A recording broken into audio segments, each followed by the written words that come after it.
Hello everyone, আসসালামু আলাইকুম। Welcome back to my channel. আজকের এপিসোডে আমি আপনাদের সাথে শেয়ার করব 1.5 পাউন্ড একটা রসমালাই কেক। এই রসমালাই কেকটা খেতে কিন্তু মাশাআল্লাহ অসাধারণ হয়ে থাকে। আর আমি শুরু থেকে শেষ অবধি পর্যন্ত ডিটেলস আকারে ভিডিওটি শেয়ার করেছি, তাই আপনারা স্কিপ না করে সম্পূর্ণ ভিডিওটি দেখতে থাকুন। চলুন তাহলে রেসিপিটি দেখে নেওয়া যাক। প্রথমে আমি স্পঞ্জ কেকটি তৈরি করে নিব। তার জন্য একটা শুকনো বাটিতে 2টা ডিমের সাদা অংশ আর কুসুমটাকে আলাদা করে নিয়েছি। আর ডিম যদি ফ্রিজে থাকে অবশ্যই 1 ঘন্টা আগে ফ্রিজ থেকে নামিয়ে রাখবেন। এবার এই সাদা অংশের মধ্যে আমি চিনি দিয়ে দিচ্ছি হাফ কাপ পরিমাণ, যেটা আমরা রেগুলার চিনি খাই। এবার ইলেকট্রিক বিটারের সাহায্যে মিডিয়াম স্পিডে বিট করে নিচ্ছি। প্রথম ধাপে চিনিটা বিট করা হয়ে গেলে আমি দ্বিতীয় ধাপে চিনিটা অ্যাড করে দিচ্ছি। আমি চিনিটা একবারে না দিয়ে 2 থেকে 3 বার করে অ্যাড করছি। অনেকে বলে থাকেন ডিমের ফোমটা হয়ে যায়, চিনিটা আস্ত দানা দানা থেকে যায়। তারা চাইলে এভাবে করে চিনিটা অ্যাড করতে পারেন, এতে করে চিনিটা খুব ভালো মতো করে মেল্ট হয়ে যাবে। এবার বাকি চিনিটুকু দিয়ে আমি আবারও বিট করে নিব 3 থেকে 4 মিনিট পর্যন্ত, বা চিনিটা সম্পূর্ণ গলে যাওয়া পর্যন্ত। আর আপনারা চাইলে কুসুম আর সাদা অংশ একসাথে দিয়ে বিট করতে পারেন। আমি কিন্তু সবসময় এভাবে করি, এতে করে ডিমের ফোমটা তাড়াতাড়ি হয়ে যায়। ডিমের ফোমটা কিন্তু সাদা ফোমে পরিণত হয়ে গেছে। এবার ইলেকট্রিক বিটারটা আমি অফ করে নিচ্ছি। দিয়ে দিচ্ছি এবার কুসুম। আরও দিয়ে দিব 1.5 টেবিল চামচ পরিমাণ রান্নার রেগুলার তেল, 1 চা চামচ পরিমাণ ভ্যানিলা এসেন্স দিয়ে দিচ্ছি। এটা একটা ভ্যানিলা স্পঞ্জ কেক হবে, তার জন্য আমি ভ্যানিলা এসেন্সটা ব্যবহার করছি। আপনারা চাইলে রসমালাই এসেন্সটা ব্যবহার করতে পারেন। এবারে আবারও একটু করে বিট করে নিয়েছি। সব কিছু একত্রে ভালোভাবে মিশে যাওয়ার পর বিটারটা আমি অফ করে দিয়েছি। এবার দিয়ে দিচ্ছি শুকনো উপকরণগুলো। আমি এখানে হাফ কাপ পরিমাণ ময়দা নিয়েছি, 1 টেবিল চামচ পরিমাণ কর্নফ্লাওয়ার দিয়েছি, আরও দিয়েছি 1 টেবিল চামচ পরিমাণ গুঁড়ো দুধ, হাফ চা চামচ পরিমাণ বেকিং পাউডার দিয়েছি, 1 চিমটি পরিমাণ লবণ দিয়েছি। এবার শুকনো উপকরণগুলো খুব ভালো মতো করে ছেলে নিব।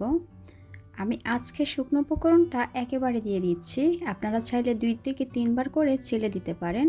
এবার একটা ইলেকট্রিক বিটারের কাঁটার সাহায্যে আমি আলতো হাতে ফোল্ড করে মিশিয়ে নিচ্ছি। আপনারা চাইলে মেশানোর কাজটা একটা হ্যান্ড হুইসের সাহায্যেও মিশিয়ে নিতে পারেন। খুব আস্তে আস্তে করে মেশাতে হবে, না হয় ডিমের ফর্মটা কিন্তু বসে যাবে। খুব ভালো মতো করে মিশে গেছে। এবার একটা স্প্যাচুলার সাহায্যে আরেকটু মিশিয়ে নিচ্ছি।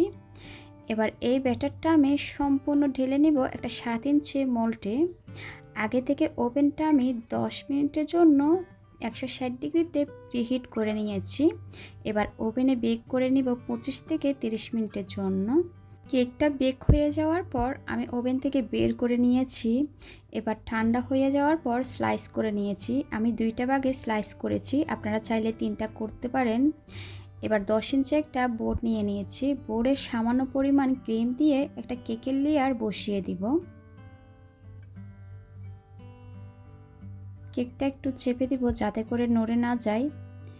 এবার এটাতে আমি রসমালাই দিয়ে দিব। রসমালাই যে রসটা থাকে ওইটা দিয়ে আমি সুগার সিরাপ হিসাবে ব্যবহার করছি। এখানে কিন্তু আলাদা করে কোনো ধরনের সুগার সিরাপ ব্যবহার করা যাবে না। যে রসমালাইয়ের ভিতরে যে রসটা থাকে ওইটাই ব্যবহার করতে হবে। আমি খুব ভালো মতো করে রসটা দিয়ে দিচ্ছি। আর এই কেকটা খেতে কিন্তু মাশাআল্লাহ অসাধারণ হয়ে থাকে। এবার দিয়ে নিচ্ছি ক্রিম। ক্রিমটা আমি পরিমাণ মতো দিব। অতিরিক্ত ক্রিম দিলে কিন্তু কেকটা খেতে তেমন একটা ভালো লাগে না। আর আপনারা ক্রিমটা আপনাদের টেস্ট অনুযায়ী বুঝিয়ে দিবেন। প্যালেট নাইফের সাহায্যে ক্রিমটা চারিপাশে আমি ছড়িয়ে দিব। ক্রিমটা ছড়িয়ে দেওয়ার পর এবার দিয়ে দিচ্ছি রসমালাই। আমি কিছুটা রসমালাই ভেঙে গুঁড়া করে নিয়েছি। এবার একে একে রসমালাইগুলো বসিয়ে দিচ্ছি। আমি একটু বেশি পরিমাণ দিয়েছি। এবার কেকের দ্বিতীয় লেয়ারটাও বসিয়ে দিচ্ছি। একটু উপর দিয়ে চেপে দিব। আবারও আমি রসটা ব্যবহার করছি। খুব ভালো মতো করে দিয়ে দিতে হবে। দিয়ে দেওয়ার পর এবার কেকটাকে আমি খুব ভালো মতো করে ক্রাম কোটিং করে নিব। ক্রাম কোটিংটা করতে হয় পরবর্তী যখন আপনারা ক্রিমটা দিবেন কেকের গুঁড়াগুলা উঠে না আসার জন্য। আমি কিন্তু সবসময় ক্রাম কোটিং করে ফ্রিজে রেখে দিই আধা ঘন্টার জন্য। ক্রাম কোটিংটা হয়ে গেলে আমি একটা র্যাপিং পেপার দিয়ে র্যাপ করে কেকটা আমি ফ্রিজে রেখে দিব আধা ঘন্টার জন্য। আধা ঘন্টা পর ফ্রিজ থেকে আমি কেকটা বের করে নিয়েছি। এবার আমি বেশি পরিমাণ ক্রিম দিয়ে কেকটা কভার করে নিব।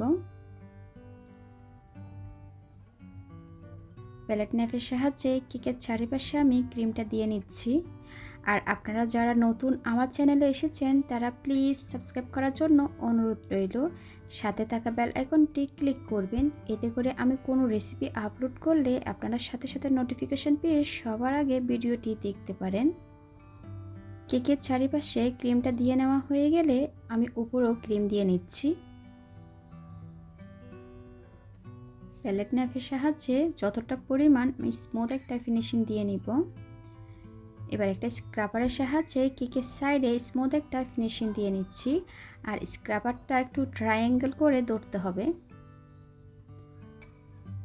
এই স্মুথ ফিনিশিংটা কিন্তু একদিনে আসবে না, আপনারা বারবার কাজ করলে কিন্তু এটা চলে আসবে হাতে। কেকের সাইডে স্মুথ ফিনিশিংটা চলে আসলে প্যালেট নাইফের সাহায্যে উপরে আমি স্মুথ করে নিচ্ছি যতটা সম্ভব।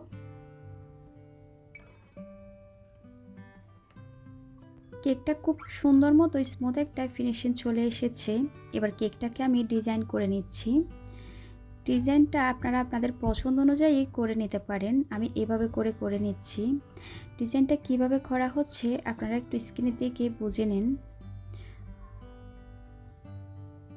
আমার চ্যানেলে আরও অনেক ধরনের রসমালাই কেক আছে, আপনারা চাইলে সেখান থেকে দেখে নিতে পারেন। আমি চারিপাশে এভাবে করে ডিজাইনটা করে নিয়েছি। কাস্টমারের যেভাবে বলেছিল আমি ওইভাবে করার চেষ্টা করেছি। একই নজল দিয়ে আমি মাঝখানেও করে নিচ্ছি একটা রাউন্ড করে। এবার আমি মাঝখানে রসমালাই দিয়ে নিচ্ছি। এটা রসমালাই কেক, তার জন্য উপরে কিন্তু রসমালাই দিতে হবে। আমি গোল করে রসমালাইগুলো দিয়ে নিচ্ছি। রসমালাই দিয়ে দেওয়ার পর কিছু পেস্তা বাদাম কুচি করে দিয়ে নিচ্ছি। এটা দেওয়ার কারণে কিন্তু কেকটা দেখতে মাশাআল্লাহ আরও বেশি সুন্দর লাগছে। এবার নিচে আমি একটা বর্ডার করে নিচ্ছি, কেকটা যেন দেখতে আরও ভালো লাগে। এবার কেকটা কতটুকু ওজন হয়েছে আমি সেটা আপনাদেরকে দেখিয়ে নিচ্ছি। 830 গ্রাম মতো কেকটা ওজন হয়েছে। দেখতে পাচ্ছেন আমি বোর্ডের ওজনটা মাইনাস করে নিয়েছিলাম। মাশাআল্লাহ কেকটা কিন্তু দেখতে সামনাসামনি অসাধারণ লাগছে। আপনারা কিন্তু একবার হলো বাসায় ট্রাই করবেন। আর আপনাদের যদি কোনো প্রশ্ন থাকে কমেন্ট সেকশনে গিয়ে কমেন্ট করবেন।